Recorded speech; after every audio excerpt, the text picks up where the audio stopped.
हाय नमस्ते। आप देख रहे हैं मसाला बैट्स। आज की ताज़ा तरीन खबरों में आपका स्वागत है। राहुल गांधी की बीकानेर में सभा के बाद करौली धौलपुर में प्रधानमंत्री नरेंद्र मोदी की सभा हुई। इसमें मोदी ने ईआरसीपी किसान सम्मान निधि सहित अन्य योजनाओं का जिक्र किया। उन्होंने कहा ईआरसीपी का बड़ा लाभ करौली धौलपुर को भी मिलेगा। ये इसलिए हल हुआ क्योंकि हरियाणा में भी हमारी सरकार है और केंद्र में भी हम बैठे हुए। आपको बता दें कि राजस्थान में लोकसभा चुनाव को लेकर प्रधानमंत्री नरेंद्र मोदी गुरुवार को करौली धौलपुर लोकसभा पहुंचे। बीजेपी ने ये इंदु देवी जाटव को अपना प्रत्याशी बनाया है। उन्होंने कहा कि मैं गुजरात से आता हूं, पानी की दिक्कतों को भली भांति समझता हूं, हम हाथ जोड़कर बैठे नहीं रहते। मोदी बोले कांग्रेस ने पानी में पैसा कमाने का काम किया, बीजेपी ने उसे जवाबदेही मानकर पूरा किया। मोदी ने कहा कि आने वाले समय में यहां घर घर पानी पहुंचेगा, ये मोदी की गारंटी है। कांग्रेस ने नौकरियों में भी लूट के मौके तलाशे। कांग्रेस के राज में पेपर लीक इंडस्ट्री तैयार हो गई।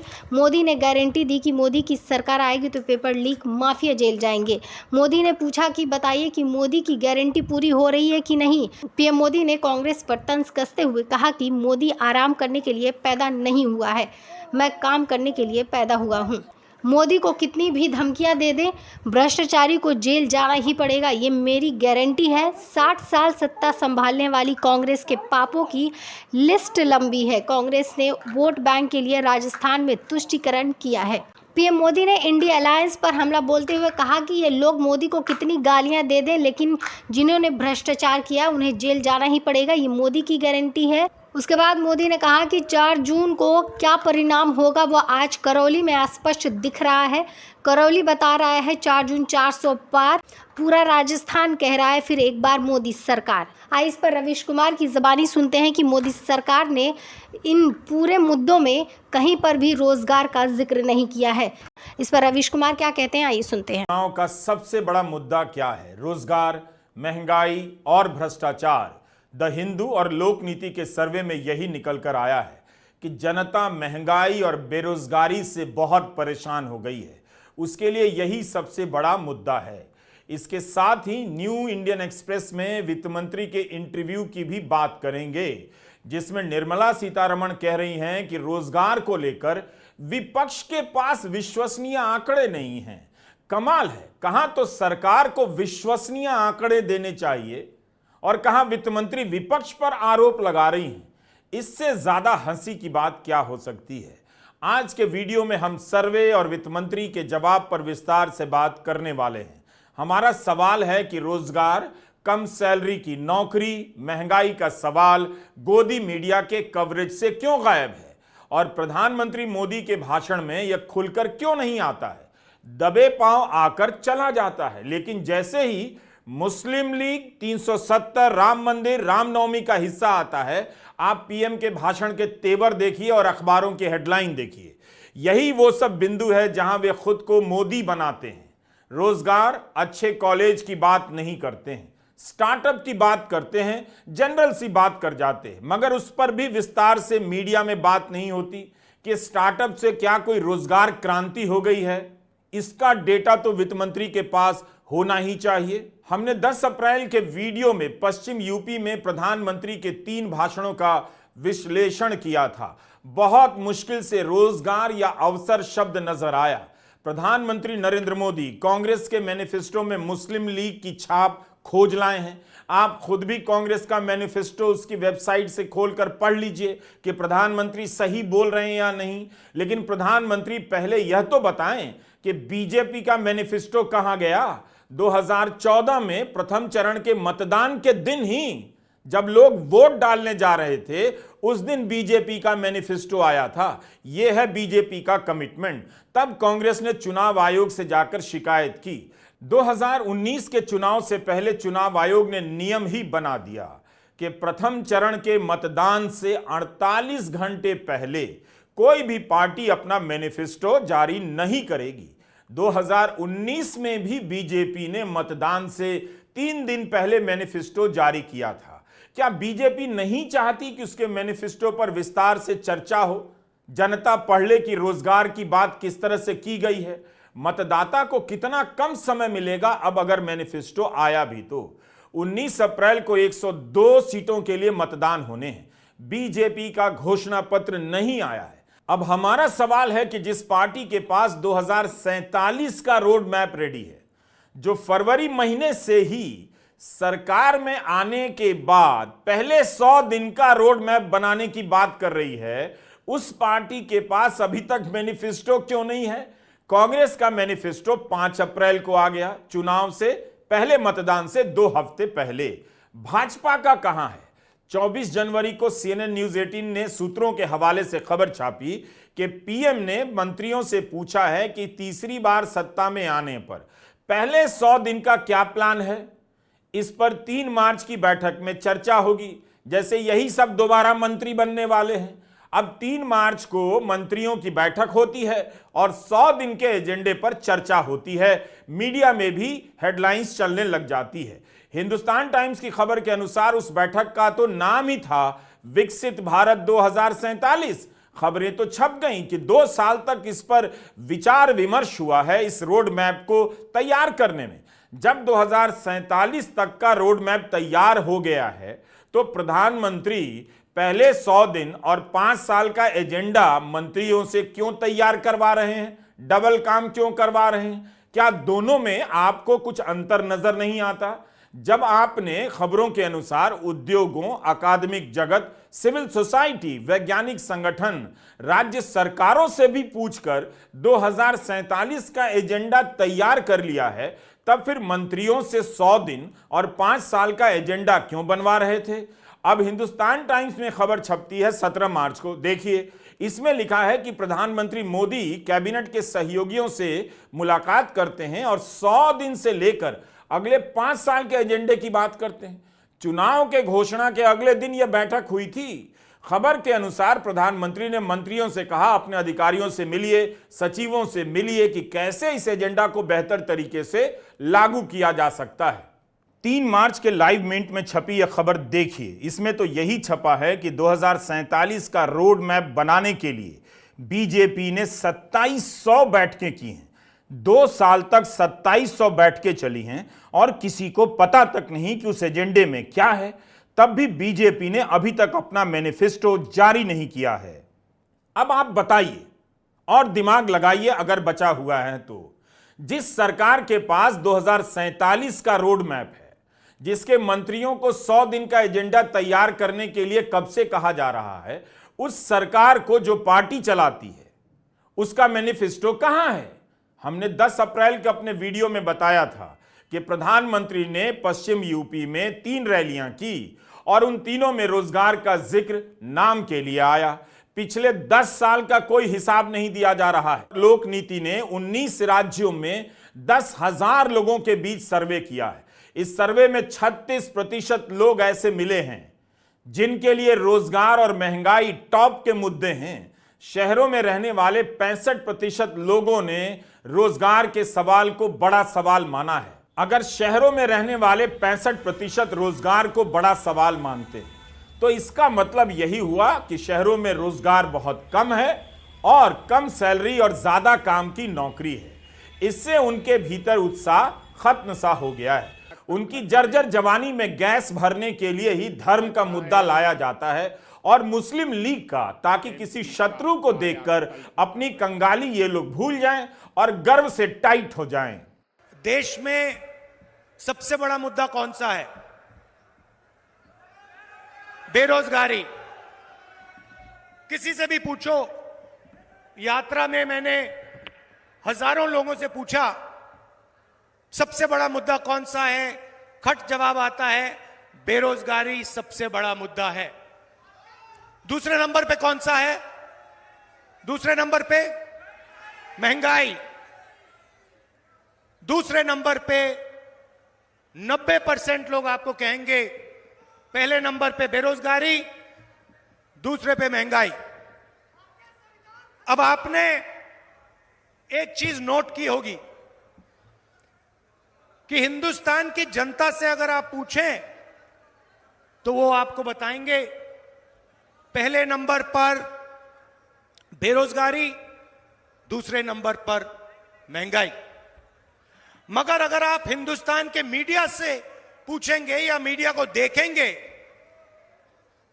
तो आपको लगेगा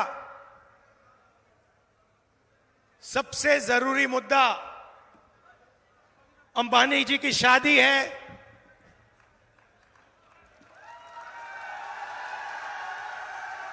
उधर आपको विदेश से हजारों लोग आते हुए देखेंगे। 24 घंटा मीडिया में आपको नरेंद्र मोदी जी का चेहरा दिखेगा।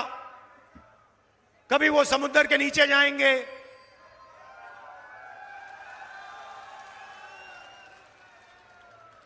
कभी हेलीकॉप्टर में, सी प्लेन में उड़ते हुए देखेंगे,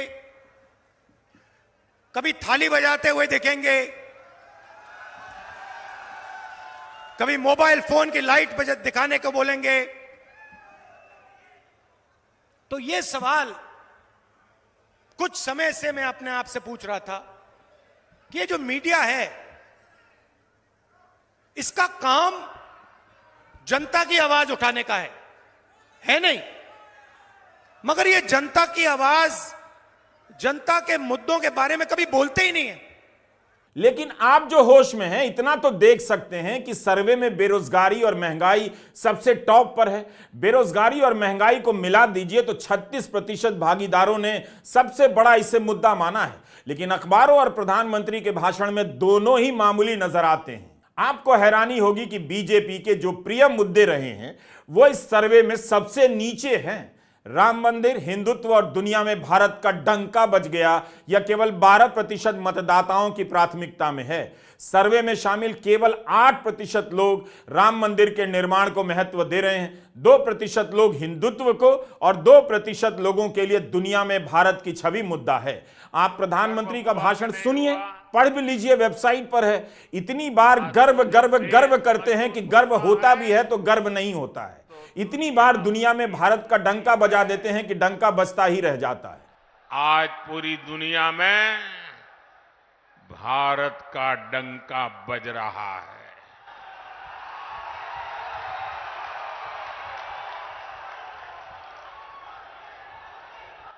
आप मेरी बात से सहमत है? भारत का डंका बज रहा है, यूरोप में डंका बज रहा है, ऑस्ट्रेलिया में डंका बज रहा है, न्यूजीलैंड में डंका बज रहा है, अफ्रीका में डंका बज रहा है, अमेरिका में डंका बज रहा है। कैसे? ये कैसे हो रहा है? कैसे हो रहा है? कैसे हो रहा है? केवल 2% लोगों के लिए इस चुनाव में महत्व है कि दुनिया में भारत की छवि कैसी है। शायद इन लोगों ने उन खबरों को ठीक से पढ़ लिया होगा जिनसे पता चल जाता है कि भारत के 13 लाख छात्र करोड़ों रुपए फूंक कर, लोन लेकर विदेशों में पढ़ने चले गए हैं, क्योंकि 10 साल में भारत के शिक्षण संस्थाओं की हालत रद्दी हुई है, खराब हुई है। इन्हें यह भी पता है कि 2019 से जून 2023 के बीच मोदी राज में 7 लाख से अधिक लोगों ने भारत की नागरिकता छोड़ दी, चले ही गए यहां से झोला लेकर, बस फकीर छोड़ गए। विदेशों में छपने वाले अखबारों को उठाकर देखिए, भारत के लोकतंत्र के खात्मे को लेकर चिंताएं जताई जा रही हैं। बड़े बड़े अखबारों में संपादकीय लिखे जा रहे हैं। लोकतंत्र का अध्ययन करने वाले और रेटिंग करने वाली संस्थाएं भारत के लोकतंत्र को कम नंबर दे रही हैं, कह रही हैं कि यह अभी भी चुनावी निरंकुशवाद की तरफ बढ़ चुका है, इसकी अगली मंजिल तानाशाही है, क्या भारत डिक्टेटरशिप की तरफ बढ़ जाएगा। कोई लिख रहा है लोकतंत्र में मंदी आ गई है, तो कोई लिख रहा है विपक्ष को समाप्त किया जा रहा है। फिर यह कैसा लोकतंत्र है? भारत की पत्रकारिता दुनिया भर में बदनाम हो चुकी है। लोग समझ गए हैं कि इस देश में पत्रकारिता समाप्त हो चुकी है। मंत्रियों को मंच पर बिठा लेने और सवालों की जगह गुदगुदी पैदा करने से गोदी मीडिया पत्रकारिता का मेडल नहीं बन जाता है। भारत प्रेस की स्वतंत्रता की रैंकिंग में नीचे के देशों में शामिल है। अगर आपको विदेशी रैंकिंग पर भरोसा नहीं है तो अपने देश के पत्रकारों से पूछ लीजिए, कब किसका यूट्यूब चैनल कौन अफसर नोटिस भेजकर बंद कर दे पता नहीं चलता, ट्विटर का अकाउंट बंद हो जाता है पता नहीं चलता। प्रधानमंत्री ने 10 साल से प्रेस कॉन्फ्रेंस नहीं की है। जब विदेशी समाचार पत्रों में आलोचना होती है तो उसके पीछे जॉर्ज सोरोस का भूत खोज लाया जाता है, लेकिन न्यूज वीक जो एक विदेशी पत्रिका है, प्रधानमंत्री का जब इंटरव्यू छपता है तो उसे सारे मंत्री ट्वीट करने लग जाते हैं। ऐसा लगता है जैसे कोई सर्टिफिकेट मिल गया है। लेकिन देखिए इस इंटरव्यू से प्रधानमंत्री और भारत की कितनी प्रतिष्ठा बढ़ी है। न्यूज़वीक ने खुद ही बता दिया कि प्रधानमंत्री ने न्यूज़वीक के लिखित सवालों का जवाब दिया है और 90 मिनट तक उनसे बातचीत की है। मगर जो खबर बनाई गई है उसमें कहीं भी किसी भी सवाल को अलग से नहीं लिखा गया है, जिससे पता चले कि कौन सा सवाल पूछा गया और उसके जवाब में प्रधानमंत्री ने क्या कहा। जैसे ही प्रधानमंत्री मोदी ने इस इंटरव्यू का लिंक ट्वीट किया, फाइनेंशियल टाइम्स के संपादक ने उन्हीं को लिख दिया कि यह इंटरव्यू नहीं स्टेनोग्राफी है। यह हमारी प्रतिष्ठा रह गई है। फाइनेंशियल टाइम्स के संपादक ने यह भी लिख दिया कि अगर किसी राजनेता के इंटरव्यू करने की शर्त यह है कि आप उनके जवाब को काउंटर ना करें, दोबारा सवाल ना करें, तो फिर उन शर्तों को नहीं मानना चाहिए। उसके बाद गार्डियन के पत्रकार ने भी लिख दिया कि यह इंटरव्यू नहीं है, यह मोदी की प्रेस रिलीज है। इसी तरह जब जून 2023 में प्रधानमंत्री मोदी अमेरिका जा रहे थे, तब वॉल स्ट्रीट जर्नल के 3 पत्रकारों ने इंटरव्यू किया। उनमें से किसी पत्रकार के सवाल को अलग से नहीं लिखा गया, तो पता ही नहीं चला कि पीएम ने किस सवाल के जवाब में, किसके सवाल के जवाब में क्या कहा और पत्रकार ने फिर क्या सवाल पूछा। दुनिया देख रही है कि इंटरव्यू कैसे हो रहे हैं। लेकिन जब व्हाइट हाउस में सबरीना ने सवाल पूछ दिया तो जवाब देते वक्त प्रधानमंत्री यही कह पाए कि भारत के डीएनए में डेमोक्रेसी है, जबकि सवाल अल्पसंख्यकों के अधिकारों को बेहतर करने, सुनिश्चित करने को लेकर था। भारत का लोकतंत्र दुनिया भर में उसका सबसे बड़ा ब्रांड है। आज इस ब्रांड के पैकेट पर सीलन नजर आने लगी है और प्रधानमंत्री रैलियों में डंका बजवा रहे हैं। वहां आए लोगों को क्या यह सब पता है जो हम बता रहे हैं? आप मुझे बताइए, दुनिया में भारत का डंका बज रहा है कि नहीं बज रहा है? चारों तरफ डंका बज रहा है कि नहीं बज रहा है? दुनिया के हर कोने में डंका बज रहा है कि नहीं बज रहा है? लोक नीति के सर्वे में 10,000 लोग हिस्सा लेते हैं और उनमें से 2% ही कहते हैं कि दुनिया में भारत की छवि उनके लिए मायने रखती है। इस छवि को लेकर भी विस्तार से जनता के बीच बहस नहीं होती। जनता के जिस वर्ग को इस बारे में पता तक नहीं कि कैसे बाइडेन के साथ आई पत्रकारों की टीम को कवरेज से बाहर रखा गया, कोई सवाल जवाब नहीं करने दिया गया, प्रधानमंत्री को लेकर क्या क्या छप रहा है, उसके बीच ऐसी जनता जिसे कुछ पता नहीं है ताली बजवा दी जाती है कि भारत का डंका बज रहा है। 10 साल के काम का हिसाब जैसे ही कमजोर पड़ता है, प्रधानमंत्री डंका पर आ जाते हैं, नहीं तो श्रीलंका पर आ जाते हैं। श्रीलंका का मुद्दा भी अब पीछे चला गया है। सवाल है कि फिर रोजगार पर बात क्यों नहीं हो रही है? सोचिए, 10,000 लोगों में से केवल 2% के लिए विदेशों में डंका मायने रखता है। ऐसा नहीं है कि ये लोग भारत की अच्छी छवि पसंद नहीं करते, बल्कि उनका मतलब यह होगा कि यह चुनाव 10 साल के हिसाब और अगले 5 साल के काम पर हो रहा है, उसके लिए हो रहा है। लेकिन अभी तक तो बीजेपी ने अपना मैनिफेस्टो भी जारी नहीं किया। हिंदू ने लोक नीति और CSDS का सर्वे छापा है और यह सर्वे कहता है कि दलित, OBC, अनुसूचित जनजाति, अपर कास्ट और मुसलमानों के लिए सबसे बड़ा मुद्दा नौकरी है, महंगाई है। सर्वे में कुल 2/3 यानी 62% लोगों ने माना है कि नौकरी का मिलना बहुत मुश्किल हो गया है। शहरों में 65% लोग मानते हैं कि नौकरी बहुत मुश्किल से मिल रही है। केवल 12% ने कहा है कि नौकरी का मिलना आसान हुआ है। सवाल था कि पिछले 5 वर्षों के मुकाबले आज नौकरी का मिलना आसान हुआ है या मुश्किल। 67% मुसलमानों ने माना नौकरी मिलनी मुश्किल हो गई है। हिंदू OBC में 63% लोगों ने कहा कि नौकरी मिलनी मुश्किल हो गई है। 59% जनजातीय लोगों ने कहा नौकरी मिलनी मुश्किल हो गई है। अपर कास्ट हिंदुओं में भी 57% लोगों ने माना है नौकरी मुश्किल हो गई है। 17% अपर कास्ट ने कहा है आसानी से नौकरी मिल रही है। 57% अपर कास्ट ने कहा है नौकरी मुश्किल से मिल रही है। OBC में 65% मानते हैं। इतनी भयंकर स्थिति है, शायद यही कारण है कि किसी तरह प्रधानमंत्री रोजगार के मुद्दे को चुनाव से गायब करने में लगे हैं। यही कारण है कि बिना बात के कांग्रेस के मैनिफेस्टो को मुस्लिम लीग से जोड़ रहे हैं, ताकि ये लोग जो बेरोजगार हैं, खाली बैठे हैं, जिन्हें ढंग की नौकरी नहीं मिल रही है, वो मुसलमान का नाम सुनते ही, मुस्लिम लीग का नाम सुनते ही चिंता करने लग जाएं और भूल जाएं कि 65% हिंदू ओबीसी के लिए नौकरी का सपना मुश्किल हो गया है। न्यूज वीक में इंटरव्यू छपा तो मंत्री ट्वीट करने लगे। क्या वही मंत्री इस खबर को ट्वीट कर सकते हैं कि अंतर्राष्ट्रीय श्रम संगठन ILO और मानव विकास संस्थान ने एक रिपोर्ट जारी की है। इस रिपोर्ट का नाम है इंडिया अनएम्प्लॉयमेंट रिपोर्ट। इसमें बताया गया है कि भारत की जो बेरोजगार आबादी है उसमें 83% युवा हैं। 2000 में जिनके पास इंटर तक की शिक्षा थी, बेरोजगार युवाओं में उनकी संख्या 35% थी। 2022 में यह आंकड़ा 65.7% तक पहुंच गया, यानी इंटर तक की शिक्षा वालों के बीच बेरोजगारी भयंकर बढ़ गई है। प्रधानमंत्री नरेंद्र मोदी रोजगार का आंकड़ा क्यों नहीं रख रहे हैं? बताइए, सरकार को खुद बताना चाहिए। तो वित्त मंत्री कह रही हैं कि विपक्ष के पास बेरोजगारी को लेकर विश्वसनीय आंकड़े नहीं हैं। न्यू इंडियन एक्सप्रेस की यह हेडलाइन देखकर कोई भी चक्कर खा जाए। वित्त मंत्री विपक्ष पर आरोप मढ़ रही हैं कि उसके पास ठोस आंकड़े नहीं हैं। क्या विपक्ष सरकार में है? यह आंकड़े तो सरकार के पास होने चाहिए थे।